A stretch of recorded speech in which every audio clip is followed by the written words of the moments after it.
What's up, viewers, subscribers, and agents alike? It's your boy, Luciferian Prince, coming at y'all once again. Welcome. I thank all my subscribers, all my viewers, first time viewing this channel. Congratulations. Thank you. You have found a source of what I call fresh air. All praises due to the Most High for you being here. Thank you for your participation on my channel and your views. I also say this at the beginning of my videos, usually because my videos are not for children. Okay, so if you're watching these videos around children on this channel, please remove them from your immediate vicinity, as my videos are not for children. Okay, capiche? Capiche. Now, anything on my channel does not constitute legal advice, nor does it constitute anything anti-government, because I can't be anti-self, because the power of the government is within the people. So, with that being said, this does not constitute any advice that is legal. If indeed you are in a legal situation and you feel comfortable within yourself to hire an attorney, by all means, it is your free will, your choice to do so. I am just a man on this channel who likes to read. I am not an attorney. I say that time and time again. So, now that we cleared the air on that factor, let us proceed with understanding who we are and what we are not in regards to this commercial system. Now, I know I've touched bases on this subject, but I want to expound upon it just a little bit in order for people to have the light shed on a place of uncertainty, or pretty much an individual task of you enlightening yourself in regards to your commercial endeavors, right? What we must understand, people, as the title of this video is called, it's called Fair Debt Collection Practices Act, Fraud on Assignments, okay? Now, I know a lot of people have been going over this situation about foreclosures and so forth, and I know that it can sometimes seem like a very daunting task. Sometimes you feel like you don't have the resources. Sometimes you feel like you don't have the money. Sometimes you feel like you don't have just the fight in and of itself for you to move forward to be able to basically stop these people, all right? What I'm here to tell you, according to the law, not according to my conjecture, my opinions, or my beliefs, is that you have remedy. However, be it so, the remedy has been hidden from you. Okay, people? They have hidden it. And not only that, they have, but so many instances, not informed you of your right to recourse within regards to contractual obligations. Now, the reason why I'm saying this is because in any debt that is liable to dispute, to say that you, the natural person, owes anything, is for the simple fact of the matter is that if indeed any entity says that you owe anything, they must provide in writing a validation of a debt. They must validate it. Now, the beautiful thing that works on your side as the consumer, and unbeknownst to you, I should say, better yet, is that you're not aware that the contract from its inception is fraud. Okay? The concept is that the contract from its inception is fraud. Simple as that. The reason why these consumer laws exist is because banks and other third-party entities have totally raped, pillaged, and plundered the public for many years, and basically made you believe you are accountable to something that you were not. Your job is to put yourself in position as not being a borrower from a purported lender, but to put yourself in a position of creditor by making the so-called lender go into default. Okay? What is this? And I'm speaking very slowly because I don't want to speed and I don't want people to misunderstand what I'm saying. On the contract, any contract, whether it's a credit card, mortgage, auto loan, the individual extending the contract is always trying to usurp the beneficiary purpose behind your trust. They do it by false and misleading representations. In other words, they're telling you they're lending you something. They're telling you they're financing something. This is all what they're telling you. But the contract says something totally different that is not lining up with what comes out of the mouth of the individual who's extending the contract. Now, what am I saying? They're saying that you owe us now for us doing this for you. However, you have no clear evidence, you have no record, you have nothing to show to the otherwise that they have actually loaned you anything. I said this time and time again on my videos. So now they're coming at you month after month saying that you owe on something. And unbeknownst to many people, you're constantly shelling out Federal Reserve notes. Pause, people. Pause. I said it in my live, Escaping the Contractual Hell. Everything in commerce that is extended to you in writing is obligatory. What you need to understand is this. In order for you to be obligated legally by anything, it must have three elements: full disclosure, discussion, agreement prior to the signature, right? But when you're extended something, as far as in the commercial world, you're being extended something just on its face. In other words, they give you a contract, they tell you sign here, sign there. Little do you know, you are not endorsing this contract with the respect to reservation of rights. Now, I said this previously before, and I'm reiterating for people who don't know. I have no problem repeating myself in this respect. You did not sign your signature with a guarantee of a reservation of rights. But do not let that dissuade you from actually enforcing what I'm getting ready to discuss. You have what is called the Fair Debt Collection Practices Act.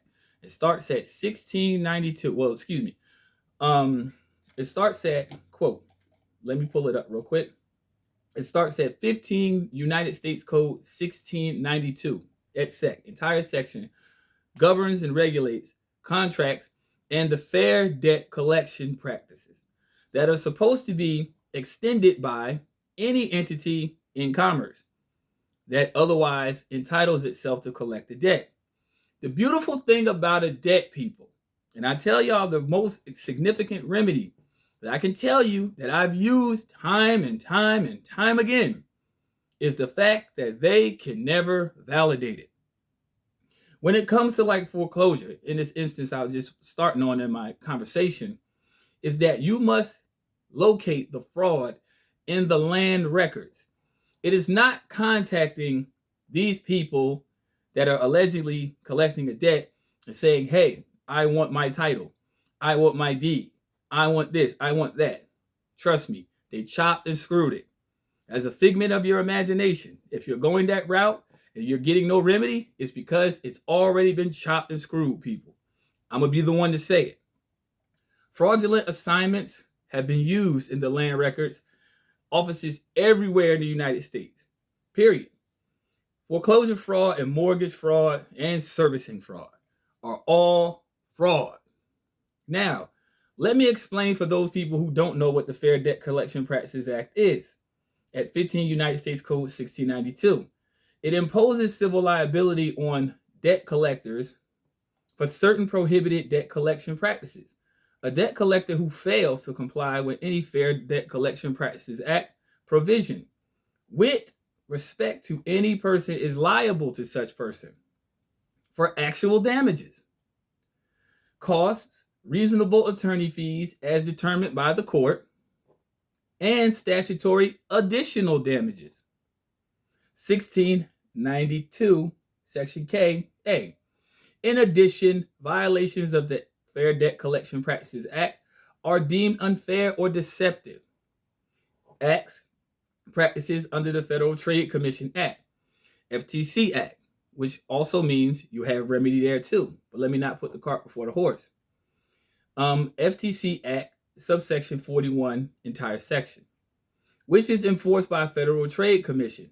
As I said before, FTC, C 1692, section I. A debt collector who acts with actual knowledge or fairly imply on the basis of objective circumstance that such an act is prohibited under Fair Debt Collection Practices Act is subject to civil penalties enforced by the Federal Trade Commission. Subsection 45 MIA, section C. So, what am I saying, people? Just because they're saying you owe on a mortgage or you owe a particular fee in sum, to some extent, you don't. And I'm going to be the one that's going to sit here online and tell you, according to law, not my conjecture, not my beliefs, not my opinions, by law, you don't owe them anything. According to UCC 3-419, an instrument signed for accommodation. When you sign something, you've paid for it, people. I said this about public policy before. I went into depth with it on my live previously, and I'm going to tell you, according to those specific provisions in law, you have already paid for it. Prime example, you go to a hospital in case of emergency. Now, I just want to use this as a simplistic sense to show you that it's all linked to the trust. They tell you you must fill out this documentation. Remember what I told you in my live. An application is turned into a financial asset, or also called liquidating paper, right? Told you that. They take the paper with the signature on it and they turn it into an asset, which means that now, since you've given them all the particulars they need according to the information specifically for the trust access, you can now receive services from the hospital. You didn't put $1 down, right? You didn't put anything down to receive treatment, which we already know they upcharge and bill you by the thousands. I mean, hell, a Band-Aid costs $400. If they want it to be, they'll do that. Or an ambulance ride is egregious, sometimes anywhere upwards to $3 to $4K just to get in an ambulance. But remember, you didn't put $1 down, you didn't swipe near card, you just use your trust. So what's the difference between that and filling out a mortgage application? There isn't. Now, they'll tell you that there's a down payment necessary and so forth, but that's illegal too, according to legal provisions that I also stated in regards to my previous video in my live. I already told y'all all the code sections necessary to prove to you that this is illegal practices. Now, they take your application, your mortgage, and so forth and so on. They close the sale, and whatever the case may be, they go through all of these loops to basically bind you into a legal agreement. Now, they'll tell you that it's enforceable, but at the same token, you must be aware of your consumer rights. Because if you're not, you're going to be taken advantage of. I know a lot of people don't like to believe it, but in commerce, somebody has to lose. And 90% of the time to 95% of the time, it's always the unwitting signer. Now, I will say that even if you did call these people and even ask them, some of them really aren't really aware of this. Some of them really think that they're really doing a noble purpose. They really believe that my job as a realtor is to provide houses for people who want home ownership. Some really are. But then there's a lot of them who really work on the higher up level, who basically know what they're doing, and they get down like a motherfucker every chance they get. I'm just going to be the one to say it. They get down like a motherfucker every chance they get. Everybody they could scheme, scandal, swip, swap, whatever they got to do, they're going to do it. But you have to protect you. That's what these laws are for. Now, you have to understand that when you find this fraud, it is your job, it is your duty, it is your responsibility to nip it in the bud. No bank can actually put you in foreclosure because no bank loans you anything. If a bank puts you in foreclosure, it is not for you to act as the so-called consumer. It is the bank's responsibility to act, because the bank, again, is the entity that is putting itself down as a surety, but switching the position on the contract for you as the surety because they put the promissory note inside the contract.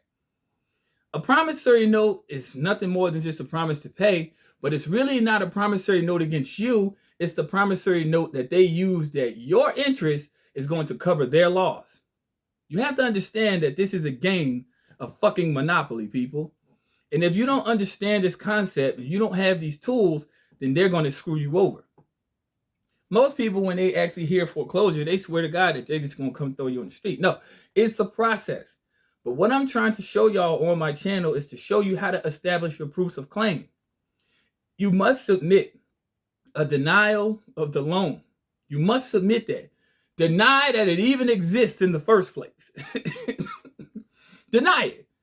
Once you deny that the loan exists, guess what the next step is? The next step is for them, not you, to do anything. For them to provide proof and evidence that it does. What are they going to shove in your face? The pussy-ass promissory note. That is not evidence of a loan. That's not. There's no account receivables whatsoever attached to it, which is why I tell people all the time, Fair Debt Collection Practices Act enables you to give them what is called a creditor disclosure statement. In order for us to fulfill this matter, I must have a creditor disclosure statement. If I do not have a signed creditor disclosure statement, I have no consideration about shit you talking about in regards to this debt. And if you want to go to court, please let us go. Let us handle this matter so the judgment can be placed against you in default and I can get this shit free and clear. That's what you have to understand, people. You have been wronged, mortgagors, whatever you wish to call yourself. I just call you a contractee. But in reality, you've been wronged. You've been wrong, credit card holders. You've been wrong, people who've taken out loans, auto loans. You've been wronged. Now, I'm here to disclose by law, not by my conjecture, that you've been wrong. Fair Debt Collection Practices Act, I already read to you what it actually applies to. Now, when I tell people that you have to deny the loan, it is possible for you to do that outside of the provisions of the quote-unquote Truth in Lending Act. Because, again, they never disclosed to you that you can rescind or revoke anything. They never told you. They just told you when you signed it, and you must pay us on this date, right? That is the truth. But the reality is that you have to come to a realization that you don't owe anyone anything. And why every time I'm trying to do a video, someone wants to call me, but staying on track. The truth be told is that you don't owe anyone anything. Your job is to make sure that you are not falling in dishonor by putting off your paperwork. Because if they tell you respond within 30 days and you don't, you're basically giving them the leverage they need to basically go and try to take you before court. But what you have to do is respond on that day you receive that letter. Do not put off your paperwork, because no foreclosure, no repossession, no collection attempts, no false reporting on credit can go forward until they validate the debt. All collection efforts must cease. I said this in my previous video. I don't have to repeat it. If you watch the video, you'll hear exactly what I'm talking about. So, nothing must proceed until I have what I need. I'm not asking for phone calls. I'm not asking for third-party interveners. I'm not asking for nothing but the specifics according to the creditor disclosure statement. That's all I'm asking for. Validating this debt. When you respond that way, you did not fall into dishonor. You did not fall into disgrace or ill repute regarding the contract, because they're betting on you falling into what is called default. So if you fall into default or dishonor, they now can proceed with the court system, which they so are willing and readily able to use at their discretion to place you into the position of what the contract says, as you are the debtor. You must retain your creditorship by understanding that in order for them to proceed with anything, it must be evidence. No statements, no conjecture, no phone calls from no third parties. I need paperwork, right? And I showed people this in my previous video about the situation. And I know it's confusing for a lot of people, because they're like, okay, well, what is it particularly that you are asking for? You're asking for them to validate that they owe you something. You know, you need the name and the address of the collector, name and address of the debtor. Now, this must be reflected on the original contract. Account numbers, if any. If multiple accounts or just an account, whatever. What are the terms of assignment of the account? The terms of assignment. Now, I told you that fraudulent assignments abound, so they must show the terms of the assignment, which it also goes back to the land records, right? Has any insurance claims been made by any creditor or assignee regarding this account? That's a yes or no question. Has the purported balance of this account been used in any tax deduction claim? That's a yes or no question. The beautiful thing that you have to understand is, according to FCT standards, any sale, anything that has to do with a taxable or lienable property must be reported to the IRS. I can guarantee you, if you're watching this video and you signed that contract and you closed on that house, they did not report that shit to the IRS. I can tell you that right now. I can assure you of that.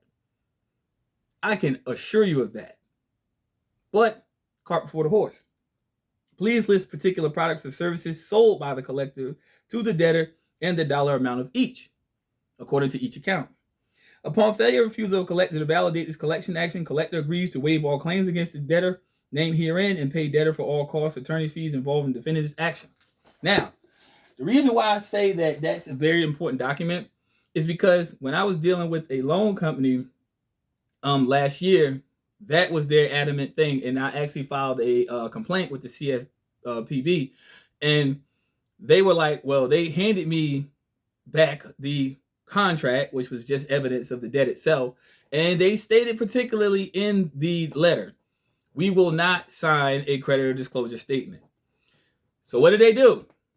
They just was like, you know what? We're going to discharge this. We're going to write this off, and we're going to report it to a debt collection agency.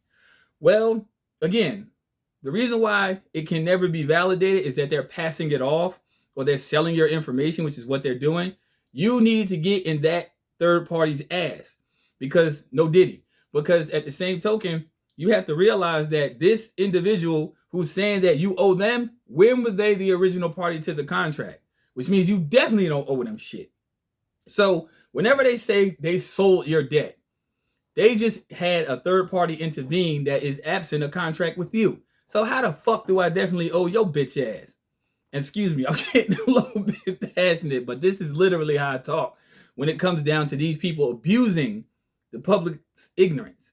Because again, they only get wealthy based on your ignorance. Simple. So whenever someone says, we sold your debt to this company, you got to go talk to them. Yeah, that would be cool. Because once I deal with they pussy ass, I'm going to come back and deal with y'all. And all of y'all going in a lawsuit. But you must establish your proof of claim. If they will not respond to you outside of court, what makes you think that you're really going to lose in court? You don't have to go by no grandiose statement in court. Make your statement plain and simple. And make sure you have all your documentations that you need in regards to your case. You see what I'm saying? That's all you need is your documentation that you send these people. You don't have to go back and forth with them. Let your documents do the talking for you. Let the law do the talking for you. Let the violations that you pinpoint out that they basically have violated speak for you. You don't even have to lose sleep after that. You'll spend a little couple dollars on some mailings and stuff, but as long as you have your proofs of claim, you have your documentation, you have your certified mail return receipt with the signature of the party in which you're contesting the debt with. That's all you need. You don't have to go into court with no fucking attorney. And yeah, lawyers, fuck y'all. Real talk. Because y'all are the reason why this stuff even happens in the first place to many people. Y'all the ones that draw up these contracts with the intent to willfully defraud people. So yes, I'm going to call it what it is. An attorney, if you look up the word attorney, the root word attorney means to what? To turn over. So in other words, they don't have the interest of you at heart. They got the interest of the property because it keeps them paid. Straight up. Some of them might be some decent people, but we can't put it past them because most of them, that's their career path. You might be a decent person outside the office, but when you're in the office, you're a fucking snake. Straight up. And nobody wants to understand that. And I will never use an attorney as long as I fucking live in my entire life. Did it once, and it always failed me. I'm just being honest. The difference between a lawyer and an attorney referred to anyone who has been trained in the law, whether they are licensed to practice or not. In contrast, the word attorney refers specifically to a lawyer who is licensed to practice law. So, whenever they say, you have the right to an attorney, you ain't getting no attorney, you're getting a fucking lawyer. It's not the same, and I just said it. I'm talking about particularly in mortgage situations. An attorney only has the interest of the property at heart. He ain't giving a fuck about your problem. He don't care about your family. You had a new baby. Your kid's going off to college. He don't give a damn. She don't give a damn. They only worried about that paper and what it says and how much you can pay them to resolve the issue. I'm helping you save your motherfucking fiat, people. Read, read, read. You don't have to pay them people shit. See, if more people had more competence about the law, and I'm not saying everybody is going to get it when it comes to law. Some people just don't have that mental capacity. I'm just going to be real. I'm just being real. Some people just really don't have that mental capacity to understand the tricky language we call legalese. That's why I tell you, when you live in this commercial society in America, you better learn how to speak two languages. You speak English, and you better speak legalese. Now, if you have another tongue from another continent or country of origin, cool. But you better learn how to speak legalese. Because whenever you're presented with a legal document, it's never written in legalese. It's written in a deceptive quasi-legalese. So you can interpret it just by your common knowledge, but in reality, the underlying sense of it is strictly legalese. Underlying. That's why they call it the fine print. So you get the quasi part where it's like, okay, sign here. It's not, you're thinking it's signing, but it's obligation. When you sign something, that means obligation. That's the underlying legalese. Obligation. Sign. Obligation. That's all you need to understand whenever you sign something. It's obligating you. See what I'm saying? Signature. Just think. Obligation. So when you sign something, that's why they say you don't sign, you don't sold your soul, you signed your life away, because you obligated yourself, you obliged to do it. So remember, it's never fully legalese because the average person won't understand it. It's quasi-legalese, meaning just enough English in there, vernaculars for you to understand, but the legal underside is what's going to overtake your ass. I'm just going to be the one to say it. That's the deceptiveness within contracts. It's never fully legal. It's legal in execution, but it's never plainly stated that, yo, when you sign this, you know what's going to happen, right? They never put that in there. I'm going to be the one to tell you. You must see the contract with all three eyes. Real talk. And that's the thing that they don't want to tell you. So you have remedy. You have a right to recourse. You have a right to reject. You have a right to rescind. You have a right to deny. All of these must be succinctly placed in order for you to be able to get your remedy and put these people in their place. So that way, they're not putting you out of your house that you rightfully paid for with your signature by your trust. They're not taking your vehicle that you paid for rightfully so with your trust. They're not abusing you. They're not reporting these credit cards to these credit bureaus by usage of your trust. You are contesting everything that these people are saying that you owe them, because remember, the real path of redemption is minimizing the debt, that the alleged debt that is in your life, accepting it for its value and turning it back on itself. And you learned that in less than 28 minutes. Wow. It's not hard, people. Redemption is always about doing just that. Redeeming yourself from these hellish contracts, which oblige you to operate in a capacity that otherwise is taking something from you. Simple as that. Every contract can be negotiated. I think someone said something in regards in the comment section about a license. A license is a contract. A license doesn't give you some type of benefit or advantage over anybody. All it makes you liable for is all the fines and fees that are going to be associated with the misuse of it. So your possession of a license places you under a commercial jurisdiction, which means that they issue it to you, and then you proudly go run out there in the world. Now you're accepting all the liability from the state. So if you run that stop sign, if you pass that school bus, if you speed, all of these are regulations designed particularly for the sense of extracting revenue from the public. So congratulations, all you license holding people. Congratulations, because what you're saying is you are now agreeing to a contractual obligation to say, I agree to abide by all the codes, rules, regulations, statutes, and procedures. And if I break any one of these statutes and codes, I'm going to pay. Don't take my word for it. Go to your website of the state in which you live and look up waivable and non-waivable offenses, right? Although these are not crimes, they all have a monetary value attached to it. I mean, let's just be real, people. Running a stop sign, $25 and costs. But nobody ever asks what the costs are. It's $25 for running a stop sign.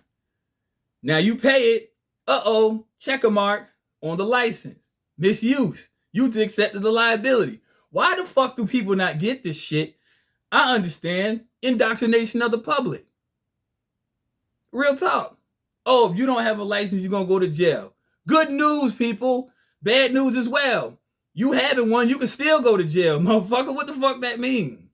That is nothing more than just the ends to a means to basically enforce a policy on you. That's all it is. Period. So I stand by people who say they have the right to travel. Yes. I mean, let's just be honest. What's his name? What's his name? I'm just going to call him Charles because he ain't no damn king to me. Charles, who so-called sits on that so-called throne in Europe. When he took his position of that government, the monarchical government, he came out forward. They said he's a sovereign. He doesn't need a passport. He doesn't need a license. He can go anywhere he wants to do. What the fuck is the difference between him and us? Oh, status. That's right. But they never tell you how to correct the status, though. They want you to think that these people have something way more important than you. Are you out of your fucking mind? People, you need to understand the sovereignty of government is in us. We only cede our sovereignty when we give consent to anything. That's what they want y'all to not be aware of. The eternal spark in you. They want you to believe you have to be subservient. That's why I tell people, by whose authority? They tell you you have, by whose authority? I have literally an affidavit over here that I literally sent to my sheriff, literally via email, letting them know, hey, I ain't out to do no harm, but shit, I'm not going to have my travel impeded for the sake of revenue. And if any one of y'all want to smoke, I'm charging all of y'all. Because the sovereignty is in the people. You have to go to the case law. So many people so quick to run the statutes. That ain't law. You have to go to the case law. What was written in law was a full analytical idealism based on jurisprudence to tell you you don't need a license. But no, the average corporate idiot, i.e. citizen, will turn around and tell you do. Or else. What is wrong with people? What is wrong with people? I understand the indoctrination factor. Doing what you're told, not as what you should. See, a lot of people get it confused because they hear, oh, these people pretend to be. No, we are just people exercising our God-given right. Simple as that. Our creator-given right. That's all. They say life, liberty, in pursuit of happiness, right? How the fuck does that disappear? Oh, because when everything becomes statutory and everything becomes codified, now it all becomes a fucking mystery. Now we going by codes instead of what the creator's law says. That's my point. You know what I'm saying? My point is, I don't go by what man say. Man's law is flawed. Period. It never has the benefit of the grander populace in mind. It only has a particular interest for a few. Wasn't that the exception of the United States government from the jump? Just a few people. That's why it says for us and our posterity. It said us and our. Didn't say everybody. It said us and our posterity. Y'all need to understand what that shit means. Why do you think the fucking Statue of Liberty is on water, not on land? Yeah, that'll cook your fucking noodle, won't it? Statue of Liberty is on water, not on land. Can't be no liberty on land. They stuck that motherfucker on an island and said, liberty is over here, and what's over there on the other side? You don't see a damn thing that corresponds with liberty now, do you? Yeah, I didn't fucking think so. Relearn your history. But I'm saying this is because these are the things that we are not aware of, and this is how corporate America gets rich. People, wake up. You don't have to listen to me. I'm just a guy with tattoos on his face. I don't know what I'm talking about. But if you don't wish to listen to what I have to say, or you disagree with anything I have to say, you don't even have to leave a disagreeable comment in this section. Just act like I never said nothing. hit the stop button, go scroll, go hit on TikTok, Instagram, go do whatever you want. Act like I never said nothing. But if you would like to enlighten yourself in your God-given, creator-given, whatever, infinite given right to live a life and a life more abundantly, contact me via email. I'll leave my email and all my contact information in the video description. Because as the Most High has blessed me with the wisdom and the discernment to understand that we are living in a system that only worships mammon. And again, as it says in quote unquote scripture, you can't serve two masters. You're either going to hate one, or you're going to love the other. The choice is yours with that. What I just said with that one. And those who have ears to hear will understand what I just said. You can't serve both. So with that being said, you're either going to hate one or you're going to love the other. I'm just going to say, the creative given rights that I have used in my personal life have kept me safe, debt-free. Everything that comes against me, I dispute. I don't give a fuck what it is, how small, and I minimize it to keeping it just at that level. I don't do nothing major. I don't harm a person. I don't harm nobody's property. And I do the most blessed things I could do in my life. Mind my fucking business. And nothing comes against me. I'm not out here trying to advocate for no groups, no union, none of that shit. I'm here to live in my sovereign capacity. That is it. That's it. I'm not trying to be no public speaker, no podcaster, no influencer. I am just a man who has been given the wisdom and the grace and the ability to do what my Creator has endowed me to do. Just that simple. Simple as that, people. So I say, if you haven't subscribed to this channel, it's your first time viewing this channel, please, welcome. Enjoy yourself. Because me, myself, and my wife is my witness. I do this every single day of my life. In my personal life, on camera and off. Simple as that. And I tell people that you have to enable yourself to understand the difference between knowing what you have to do and knowing what you must do. And knowing what you must do is restoring yourself back to what I call account zero. You're not in debt. You just keep accepting it as it's yours. And when you accept something as it's yours, it now belongs to you. You must accept the creditorship and you must stand by the integrity of honoring simple agreements. If there's no honor in the agreement, it is null and void. In the discussion. With that being said, if you wish to donate to the channel for the content, I don't ask for grand sums. I don't even do, well, my channel's been demonetized for about 2 years now. They used to have like monthly subscriptions and everything. However, as it's placed on your heart, do what you will. Simple as that. You know, it is what it is. Because as long as I keep on doing what I'm doing, which I will, the Creator provided, then I will keep doing it. I've been doing this for years. And nothing but good intentions and so forth, even my ups and my downs. I'm human. I'm an eternal individual having a physical limited experience. But if I can impart this wisdom and people wish to support my channel, thank you. Fantastic. But again, dropping jewels for y'all, letting y'all know you have remedy. Whether you have been aware of it totally, did nothing of it, or you haven't been aware, or you just one of the people in the middle that kind of know you got wrong, but just didn't know how to go about it, you found the right place. With that being said, y'all stay tuned for the next upload. I say peace, light, love. Y'all take care. And as I always say, agents, man, fuck you. I'm out.